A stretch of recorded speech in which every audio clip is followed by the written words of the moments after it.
Downsizing, maintaining power with lower engine displacement, is an important topic in car making, says our car tester Andre Zimmermann. There are still skeptics who think there is no substitute for cubic capacity, and that downsized engines are closer to air pumps than engines. The cutting edge of downsizing is currently a 1-liter, 3-cylinder engine and a turbocharger. And that's the engine in the premium compact car. We'll test drive today, the Audi A3. Passt das eigentlich zusammen?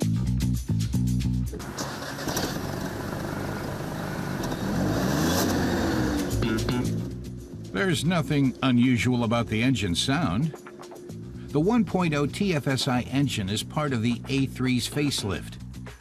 Counting the S-Class model, the new A3 comes in 9 different engine variants. The 3-cylinder with 85 kilowatts is the least powerful. Fuel consumption is 4.5 liters per 100 kilometers, so the 3-cylinder is the thriftiest gasoline engine for the A3. Andre says there's only one way to see whether a 3-cylinder engine is as bad as some say. Step on the gas.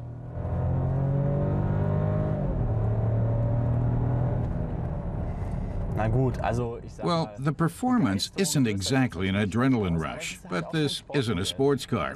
It's the entry-level model, and the power is adequate for everyday use. The 3-cylinder A3 takes nearly 10 seconds to accelerate to 100 kilometers an hour. The shifting is done by an S-tronic 7-speed automatic. Our test car cost just over 26,000 euros in Germany.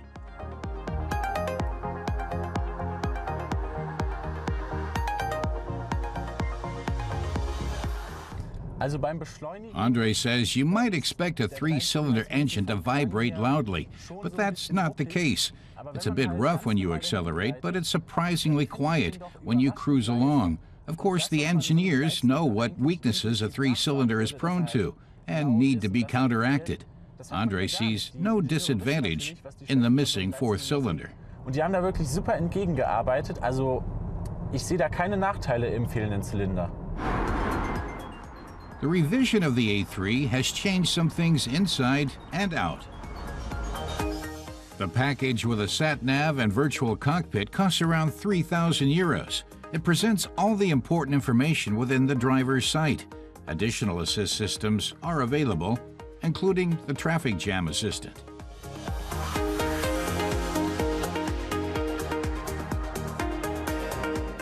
The new light design of the exterior is really eye-catching. Matrix LED headlights are optional. The lower part of the bumper has also been revised. Alterations in the rear are more subtle. The smaller engine means less sportiness, says Andre, but the rest of the car isn't slack. The steering is well adjusted and direct. The suspension is tight enough to take curves fast and smoothly. With the revised A3, Audi offers its customers more individual choices. Many optional features, for example the Matrix LED lights and the 3-cylinder engine, are new for Audi compacts, but not for compacts in general. Opel's current Astra, for example, already offered them. Here Audi is playing catch-up.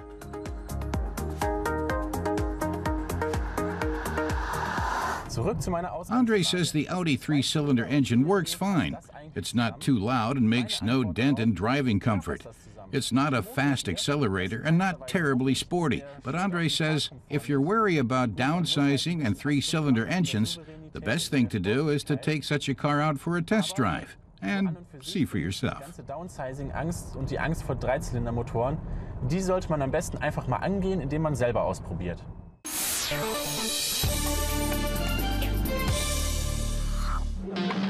Smoking tires, roaring engines, and lightning-fast pit stops. That's par for the course at the 24-hour race, staged at Germany's famous Nurburgring track.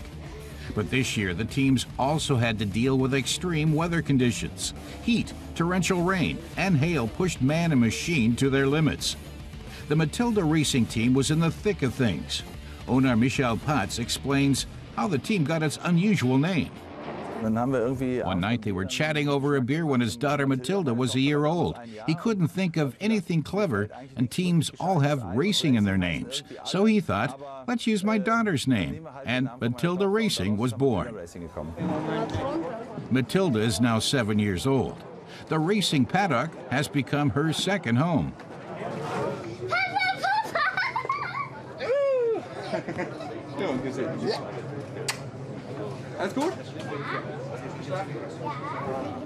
She likes watching the cars go round. The Matilda racing team works closely with SEAT and helps with development work during the 24-hour race. A few SEAT mechanics have come specially from Spain to lend a hand. It's transnational teamwork.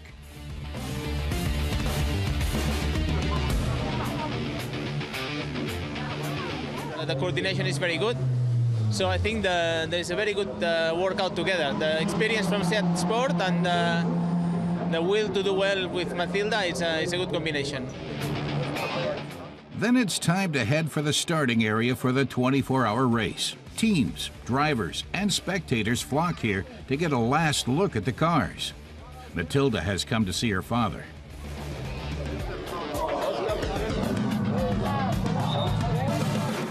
At exactly 3:30 p.m., some 160 cars get off to a flying start. They'll tackle the infamous Nordschleife route that's close to 25 kilometers long. Not long afterwards, hail and blinding rain turn the racetrack into a slip and slide. One vehicle after another flies off the track and into the barriers. It's the end of the 24-hour race for some, and it looks that way for one of Matilda's racing SEATs too.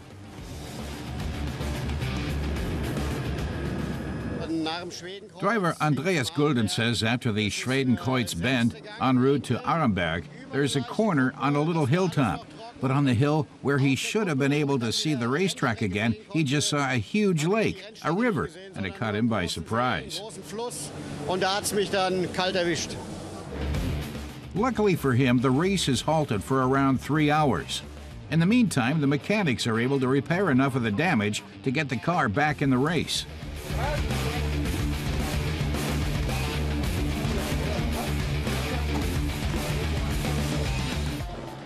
Right on schedule, the crew once again brings the fixed-up SEAT to the starting line.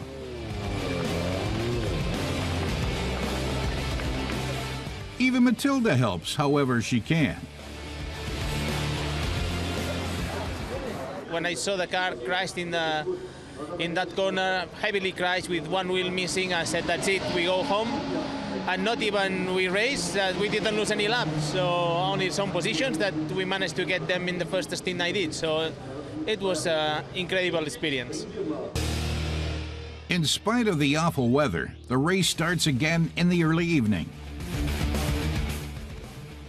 Matilda and the pit crew look on as their team race to catch up. Unfortunately, just one of the two SEATs make it through the night. The other was taken out by another car. Driver Klaus Nietzsche says they've been hampered by accidents, first by heavy rains and hailstorms with the 201, and then his car, the 202, got hit and is beyond repair. Despite losing one of their cars, the race is thrilling right to the end. The remaining SEAT, with a starting number 201, even finishes first in its class. Right until the final rounds, the leaders in the major vehicle classes battle it out for the overall victory. It's a neck-and-neck race. The victor in his class, Michael Patz, is very pleased. He says they've achieved their goal to show that a SEAT Leon TCR can handle the Nordschleife and be a contender in the 24-hour race at the Nurburgring. They're proud to have crossed the finish line and won their class. Everything's great. Matilda likes to learn things from her dad. Does she plan to follow in his footsteps one day? She doesn't know yet, but she might become a race car driver. Till then, she'll keep cheering her father on from the pits.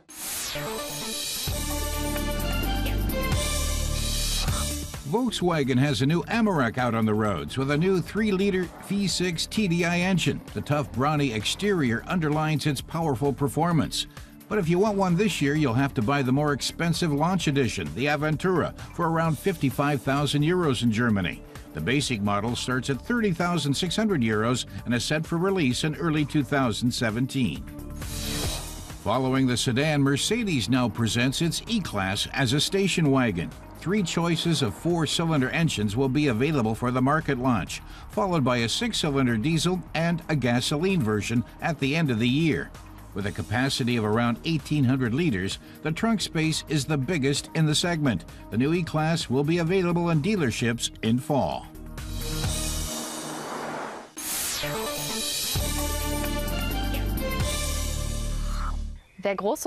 If you have to transport large, heavy loads, you need big wheels, says our car tester Michel Assenmacher.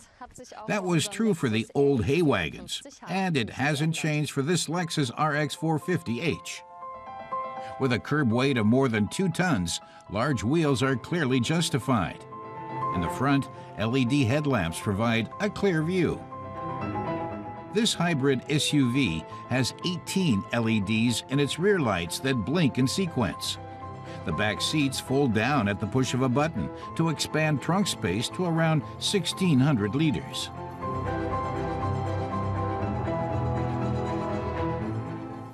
The interior design is very exclusive. Michelle especially likes the 2-tone leather with its recessed red seams.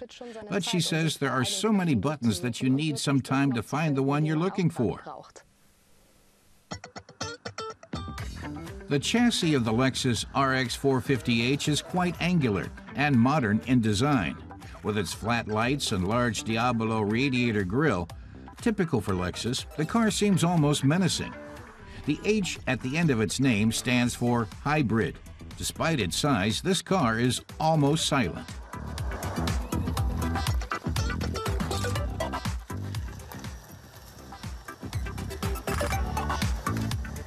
The combination of electric motor and V6 gasoline engine gives this luxury SUV a total of 230 kilowatts.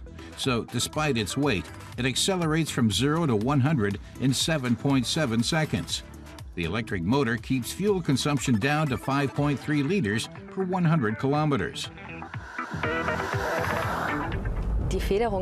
Michelle says the suspension is very soft, and the car is designed overall for comfort. Comfort is indeed the focus of the RX450, despite its sporty exterior. The hybrid drive contributes to this because the quiet start and direct power transmission quickly get the Lexus going. With a 2.7-meter wheelbase, the Lexus provides a lot of room. Various modifications reduce noise, for example, new materials on the wheel arches, and reduce gaps in the acoustic insulation. The engineers have also optimized the aerodynamics, for example with a newly shaped spoiler at the end of the roof.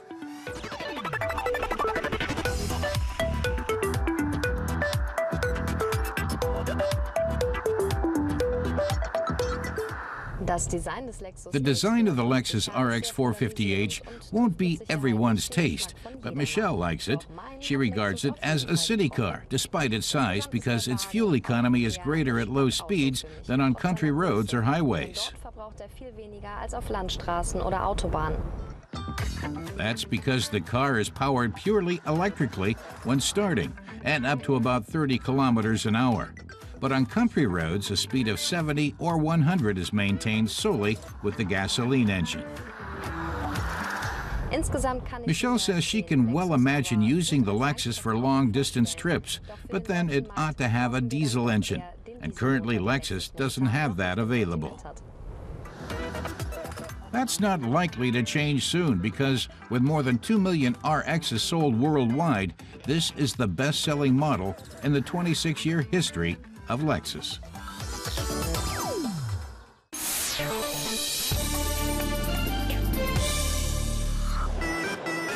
Black rubber in all different shapes and sizes stands proudly on display at this tire fair in Essen, Western Germany.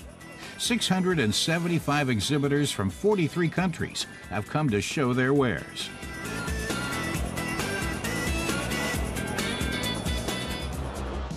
Bridgestone has upgraded their Drive Guard Run flat tires.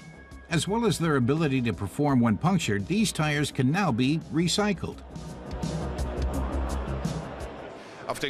Unfortunately, they can't just be thrown on the compost, explains Sebastian Grimm from Bridgestone, but they're working on that. The tire can be completely recycled, though, under the same process as normal tires. Goodyear is exploring entirely new dimensions with their cutting-edge spherical tires. The Eagle 360 is a concept tire for self-driving cars. And it doesn't only move in 3 dimensions. It's manufactured using 3D printing. David Ankert from Goodyear points out that the ball shape grabs your attention straight away because it's so different from conventional tires. It uses magnets to suspend the car over the tires. It's the same principle as in a magnetic levitation train. That's the driving force behind it, electromagnets. David thinks these tires would have an enormous advantage because they're multi-directional and therefore have better maneuverability. They can steer at a 90-degree angle, which would be great for parking.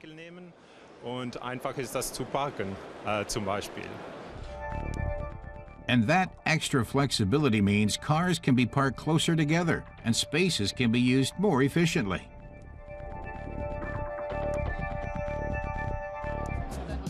You can get all the necessary information about a tire using your smartphone. A QR code provides a digital profile of the tire created by 4Jet Technologies. The company spent 9 months developing them, and the system works for car and truck tires. Armin Kohl says QR codes will be supplied with tires as standard in the next few years, and he sees many advantages. For example, you can be certain you have the correct tires for your car. You can also get information that might not be obvious just by looking at the tires. In the future, the QR code could link us to an online shop to buy tires directly so we know we're getting the right ones.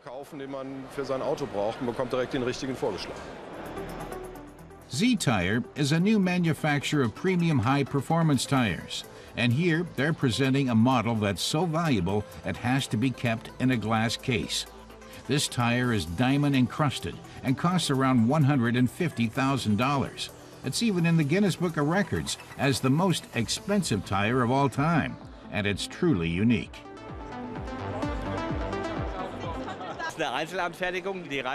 This is a one-off production, says Stefan Nunges from Z-Tire. It was made in Italy in a large diamond studio. A full set of tires would cost you $600,000. Stefan tells us this tire has already been sold to an Arabian businessman who wants it for his vehicle collection.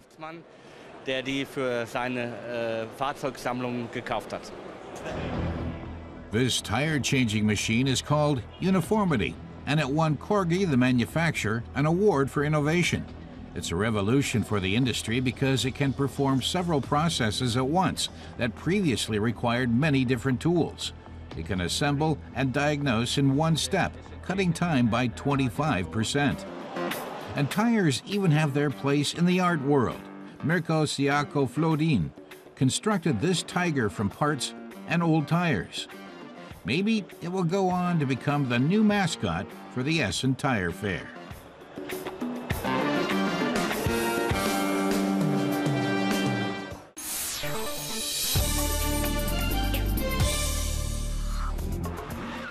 This Karmann Ghia RS is the only one of its kind.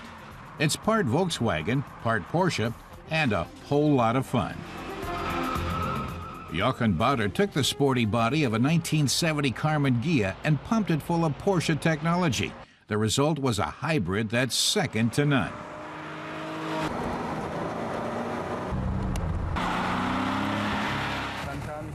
Bauder tells us that he got the 6-cylinder engine for cheap. It had power to spare, was intact, and durable, so he thought he'd build a car around it.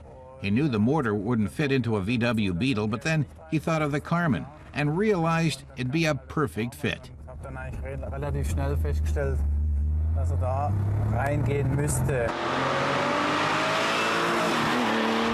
Would you like to go for a ride? I'll get my hat. That chance is the Karmann Ghia. Originally, the Karmann Ghia was a tame little coupe with a 50-horsepower engine. In its original condition, it wasn't suited to life in the fast lane. Still, in the 1960s, the little Volkswagen proved a hit with women. Only two.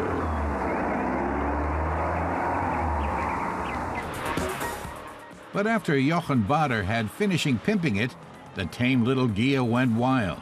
Now his 4-decade-old VW delivers the performance of a modern Porsche. The 321-horsepower 3.6-liter CC engine can propel the car to a top speed of more than 300 kilometers an hour. The Ghia had good aerodynamics from the start. Now even modern-day sports cars have to make way for Bader's Karmann Ghia RS. He's used to the stunned looks.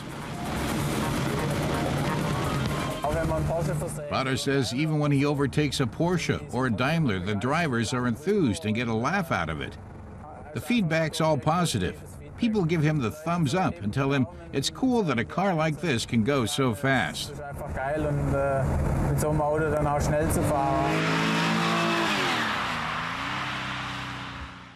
The mechanical design engineer spent 4 years creating his Karmann Ghia hybrid. But he couldn't have done it without the assistance of Stefan Dettling and Andreas Köhler, two automotive engineering students. They helped him with the chassis, the brakes, and the aerodynamics, and even wrote their theses on the car.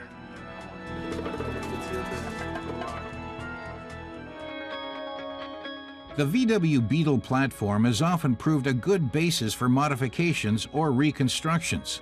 And the Karmann Ghia, which was produced from 1956 to 1974, also employed Volkswagen technology. While it looked sporty, the series production 2+2-seater was hardly a speed demon. Its engine produced just 50 horsepower at best, and the Ghia couldn't go over 140 kilometers an hour. Still, the model proved a hit. Over 400,000 rolled off the assembly lines at Karmann's factory in Osnabrück before its successor, the Scirocco, went into production in 1974. With the exception of the 18-inch wheels, Jochen Bader's Ghia looks pretty much the same as the series production model, though on closer inspection you can see the steel roll cage through the rear window. Otherwise, Jochen Bader has remained true to his motto: why draw attention to yourself unnecessarily? The most flamboyant part of the car is found under the hood, an air-cooled 6-cylinder boxer engine from the Porsche 993. After undergoing various modifications, the 3.6-liter motor produces a whopping 321 horsepower, and that distinctive Porsche sound too.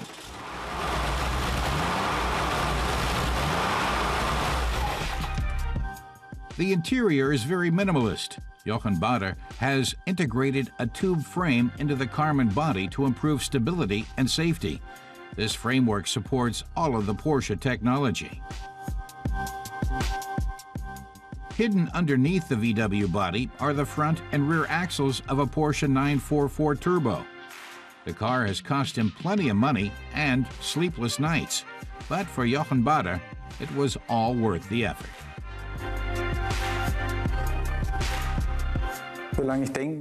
He says for as long as he can remember, people have dreamed of being the wolf in sheep's clothing. It started in the 70s with the Beetle, but it's harder with the new generation of cars, like the Golf, which are already fast. He feels it's boring just to make them go faster. No one gives a hoot about that. But take a 40-year-old car like this, which no one thinks can do over 100, he says, then it's something when you're doing 200 clicks and shift into 5th gear, knowing you still have a 6th.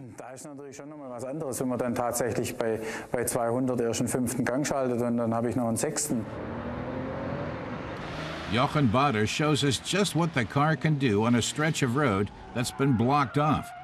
He loves to push the car to its limits and doesn't much care what purists think of his Porsche-powered creation.